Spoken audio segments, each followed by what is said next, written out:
लंबे बाल वाली सास। सास बहू की उम्र में माँ बेटी जितना फासला होता है, लेकिन फिर भी ना बहू को सास में माँ और ना ही सास को बहू में बेटी दिखती है। कैसे?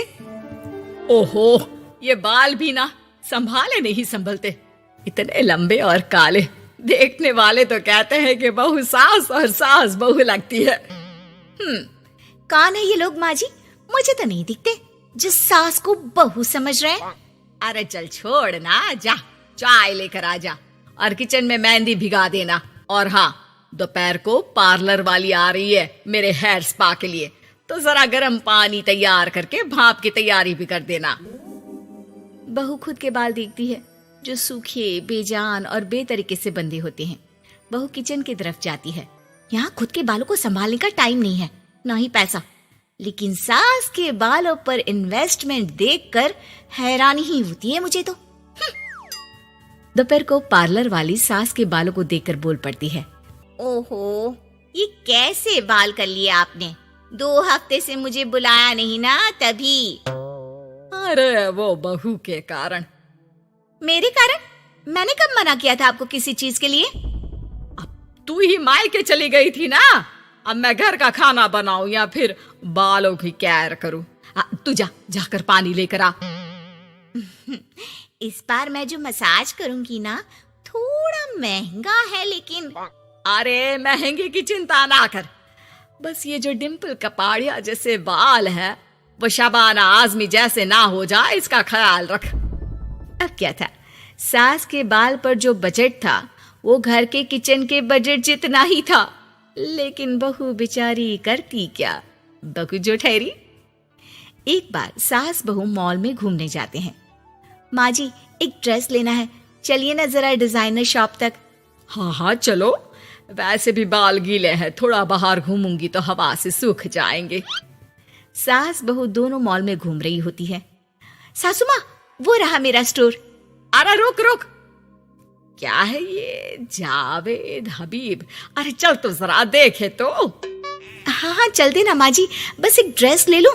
अरे ले लेना ड्रेस बाद में, किसने मना किया है लेने से? सास जावेद हबीब के पार्लर में जाती है, जहाँ सेल्स गर्ल उन्हें पकड़ लेती है। अरे कुछ बालों को सुंदर रखने के लिए क्रीम पाउडर दिखाओ ना, वो क्या है ना, थोड़े बेजान लग रहे हैं। क्यों नहीं, वैसे ये नया प्रोडक्ट लॉन्च हुआ है, इससे आपके बालों की खूबसूरती 4 गुना बढ़ जाएगी। इसे लगाने के बाद ना आपको हेयर स्पा करने की जरूरत पड़ेगी और ना ही किसी महंगे शैम्पू की। बस ये लगाइए और पूरे मोहल्ले में बाल चमकाइए, लहराइए और इतराइए। अरे वाह, कितने का है? इतना सस्ता कि आपको हंसी आ जाएगी। तो एक काम करते हैं ना, पहले हम हंसी लेते हैं, क्यों? ये जरूर आपकी बहू होगी, है ना? कैसे पता? अरे भला कौन सी बहू चाहेगी कि सास के बाल सुंदर दिखे? मुझे नहीं लगता कि आप ये प्रोडक्ट ले पाएंगी। एक काम करिए, फिर कभी आइएगा। अरे ओए, पैक कर दे इसे, और सुन, 2 पैकेट पैक करना, और आज के बाद किसी सास बहू के बीच लड़ाई लगाने की कोशिश ना करना। सेल्स गर्ल मुस्कुराकर साथ खड़ी दोस्तों को देखती है और सामान पैक कर देती है। उन लोगों के जाने के बाद, देखा मैंने कैसे खेल खेला? बहू मानती तो मुसीबत, और ना मानती तो भी मुसीबत। वहीं सामान लेकर सास भी खुश। बाहर निकलकर बहू से कहती है, अरे वाह बहू, अब देखना मेरे बाल ना और ज्यादा सुंदर हो जाएंगे। अब तो लोग मुझे देखकर जलने लगेंगे। वैसे जलन से याद आया, तुझे भी तो ड्रेस लेनी थी ना, चल ले लेते हैं। रहने दीजिए, पैसे किसके पास है जो ड्रेस ले लूं? आप तो अपने बाल लहरा लहरा कर इतराइए। मैं कोई पुरानी ड्रेस ही पहन लूंगी। चलो वो भी ठीक है बहू, देख हमेशा ना फालतू खर्चे से बचना चाहिए। मैं बिल्कुल फेवर में नहीं थी तेरी नई ड्रेस के लिए, फिर भी तुझे मना नहीं कर पा रही थी। बहू के तो मन में आता है कि सास की इस बात के बाद वो उन्हें इतना अच्छा करारा जवाब दे, लेकिन चुप हो जाती है। सास का बालों को लहराना और इतराना यूं ही चल रहा था।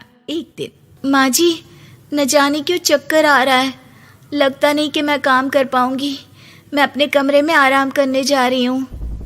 थोड़ी देर बाद पति भी आ जाता है। माँ, शिखा को कहीं देखा क्या? आज बहुत दिनों बाद घर की रसोई से इतनी अच्छी खुशबू आ रही है। मन तो कर रहा है कि बिना चेंज किए ही खाना खाने बैठ जाऊं। अरे बेटा, खाना आज मैंने बनाया है तो घर तो महकेगा ही। तेरी बीबी बीमार बैठी है। पति हैरान होकर पत्नी के कमरे में जाता है, जहां वो आराम से तानपुरा का शो देख रही थी। अरे, माँ ने तो बताया कि तुम ठीक नहीं हो, पेट में दर्द है। अरे नहीं, वो ना मेरा फेवरेट म्यूजिक शो आने वाला था। अब माँ की तो आदत पता है ना, ये बना दो, वो बना दो, ये दे दो, वो दे दो, तो बस मैंने बहाना बना लिया। पति बीवी की बात पर मुस्कुराता है और वहां से चला जाता है। दरअसल शिखा को म्यूजिक का बड़ा शौक था और उसके पसंदीदा संगीतकार उसके शहर में थे और संगीत की क्लास लेने वाले थे। अरे देखो देखो, ये धनवानी महाराज हमारे शहर में है, और तो और ये यहाँ सबको संगीत सिखाने के लिए आए हैं। मैं भी इनकी क्लास ज्वाइन करूंगी, कल जाकर पता करती हूँ। सास और पति भी शिखा की बात पर खुश हो जाते हैं। लेकिन अगले रोज जब शिखा वहां से वापस आती है तो उसका मुंह उतरा होता है। अरे क्या हो गया? तेरी शक्ल देखकर क्या उन लोगों ने तुझे लेने से मना कर दिया? पहली बार बहू सास के ताने का कोई जवाब नहीं देती और चुपचाप जाकर कमरे में बैठ जाती है, जहां पति कहता है, अरे क्या हो गया मेरी अनारकली, क्यों मुंह लटका रखा है? अरे कुछ नहीं, बस ऐसे ही। सास कमरे के बाहर जाकर खड़ी हो जाती है। अरे मुझे तो बताओ, क्या हो गया? शिखा रोने लगती है और रोते रोते बताती है कि वो लोग 1 लाख रुपए में कोर्स करा रहे, मैं इतने पैसे कहाँ से लाऊं? पति भी चुप हो जाता है, क्योंकि वो जानता है कि इतने पैसे का तो वो भी इंतजाम नहीं कर पाएगा। देखिए ना कैसे अपनी कला को बेच रहे हैं, लेकिन गलत भी क्या है, नामी गिरामी है। अरे कोई बात नहीं शिखा, मैं कोशिश करता हूँ किसी से उधार लेने की। जब कोर्स करके तुम खुद की क्लास खोलना, उससे जो पैसे आएंगे उससे फीस भर देना। पति कई लोगों से बात करता है, लेकिन उसे कहीं से पैसे नहीं मिलते। शाम को मुंह लटकाकर पति घर आता है। मैंने काफी कोशिश की, लेकिन कहीं इंतजाम नहीं हुआ। अरे कोई बात नहीं, मैं भी ना क्या करूंगी म्यूजिक सीखकर। वैसे भी कल आखिरी दिन है पैसे जमा करने के लिए, अब इतनी जल्दी कहाँ से आने वाला है पैसा। लेकिन अगले दिन, बहू ये ले पैसे, जाकर अपना नाम लिखवा दे संगीत की क्लास के लिए। बहू इतना सारा पैसा देखकर दंग रह जाती है।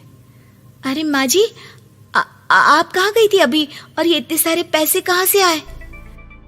सास मुस्कुराकर पीछे मुड़ती है और बहू को अपने सर के बाल दिखाती है, जो अब छोटे छोटे होते हैं। मैंने ना अपने बाल उस विदेशी कंपनी को बेच दिए, जो बाल के बदले में पैसे देती है। अब मेरे बाल थे ही इतने सुंदर के 1 लाख मिल गए, वरना तेरे बालों का तो कोई 500 भी ना दे।